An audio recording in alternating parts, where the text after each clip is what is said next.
Muy buen día mis amigos, con ustedes Néstor Yaya. Esta es la previa de la etapa número 2 del Tour de Romandía 2023. Pero antes vamos con un pequeño resumen de lo que pasó en la etapa anterior, la etapa número 1. Ese es un resumen de la etapa número 1 del Tour de Romandía 2023. 169 kilómetros entre Cressier y Vallée-de-Joux-le Chenit.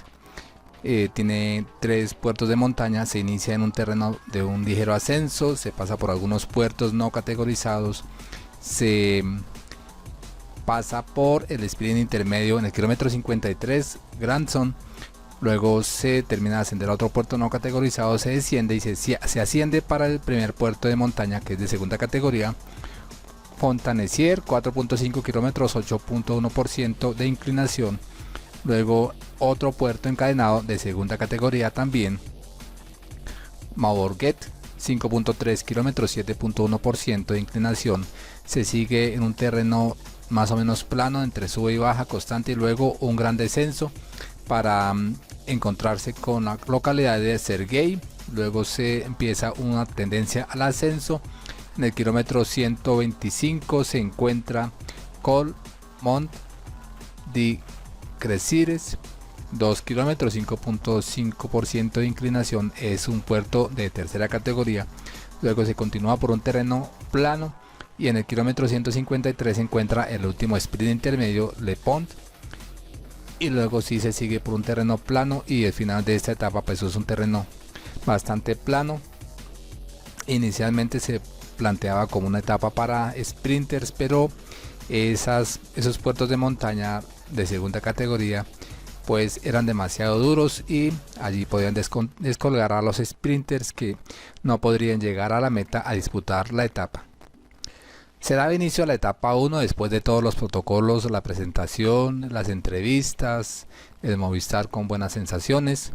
Se lanzaba una fuga con 5 hombres, ellos Bayer, Bernard, Char, Lillo y Stockley, con una renta que alcanzaban de más de 2 minutos con respecto al lote principal.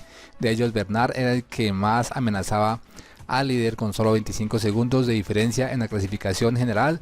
De hecho se había convertido en el líder virtual, y de acuerdo a cómo se planteara la etapa, de todas formas podría haber cambio de líder.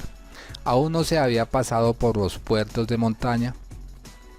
Rui Costa y Mark Cavendish eran los primeros en quedarse en el primer puerto de montaña.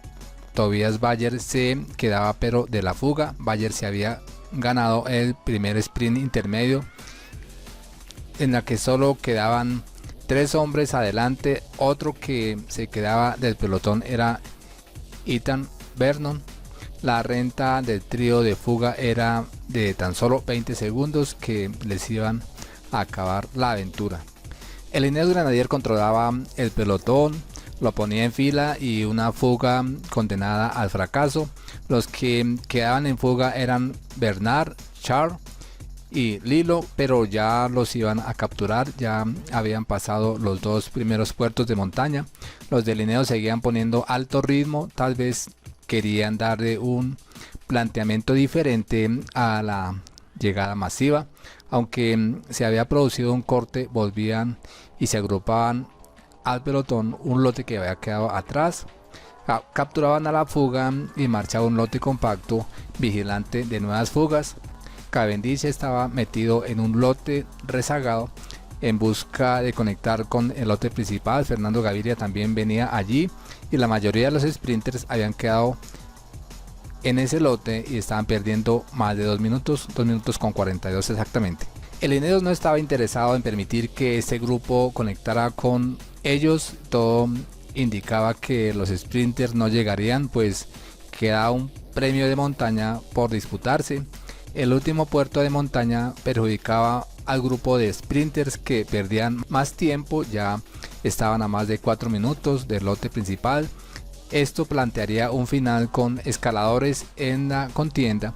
Otro día de sufrimiento para Chris Froome, que se quedaba del pelotón, que ahora era conducido por Education Easy Post.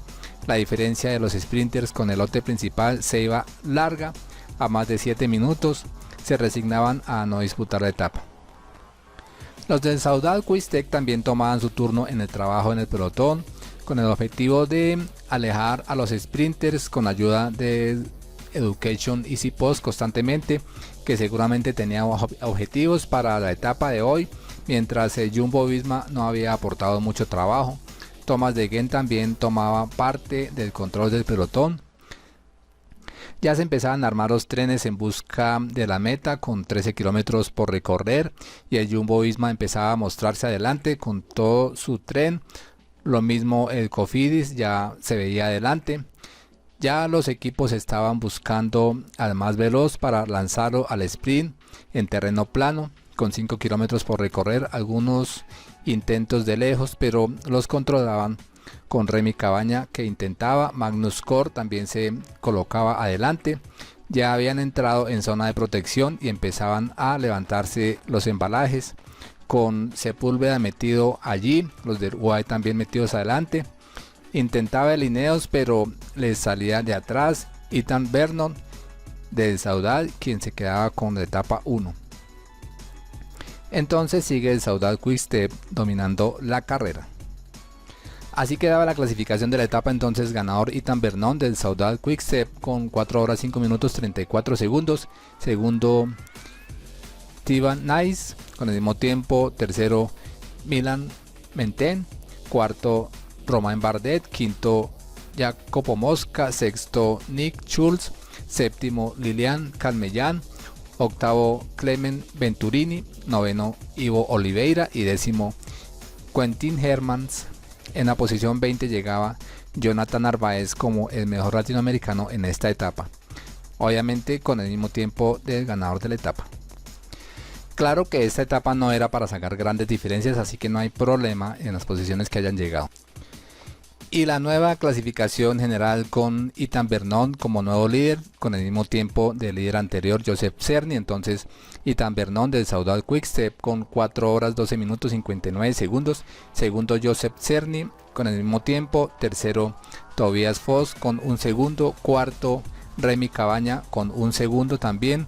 Quinto Nico Denz 4 segundos. Sexto Joel Sutter 5 segundos. Séptimo Ethan Hayter 5 segundos también. Octavo Mikel Bier 9 segundos. Noveno Mateo Sobrero 9 segundos. Y décimo Ivo Oliveira con los mismos 9 segundos. Los latinoamericanos por ahora no aparecen en los primeros 20 puestos, 20 casillas, pero como les decía, no era una etapa para sacar demasiadas diferencias. Así que esperarán a que haya una etapa donde puedan sacar mejores resultados y puedan ascender en la clasificación general. Esto es todo, gracias por su atención, gracias por compartir.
Etapa número 2, 163 kilómetros entre Morteau, eso es en Francia, y la localidad de La Chaux-de-Fonds.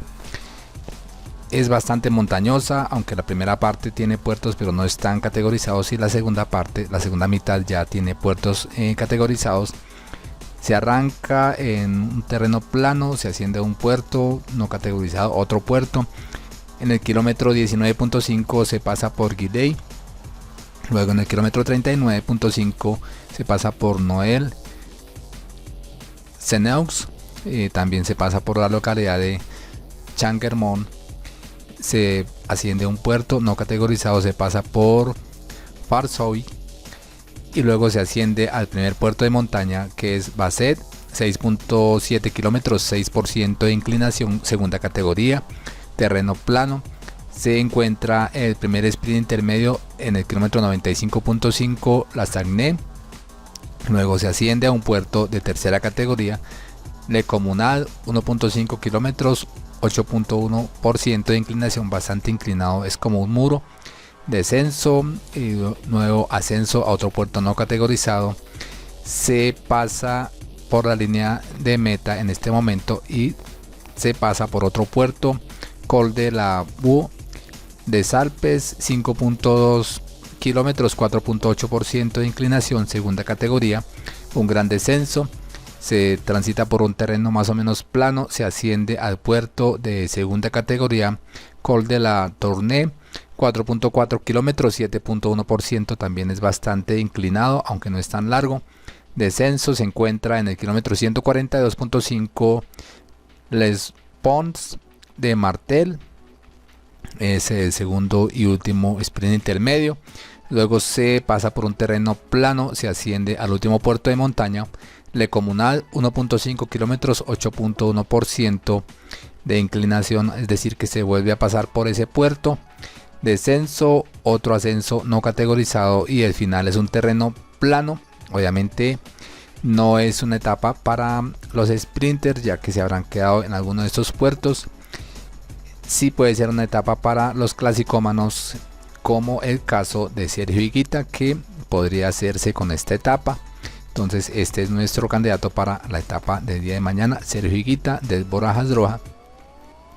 Obviamente hay otros escaladores que podrían también buscar un triunfo aquí en esta etapa. Entonces se plantea como una etapa para escaladores o clasicómanos. Esperaremos un buen papel entonces de Sergio Higuita, que esté muy atento allí. Habrá trabajo constante de Bora en lo largo de la etapa para buscar bien ubicación en ese final. Gracias por su atención, gracias por compartir y estamos pendientes de lo que suceda en esta etapa. Hasta la próxima.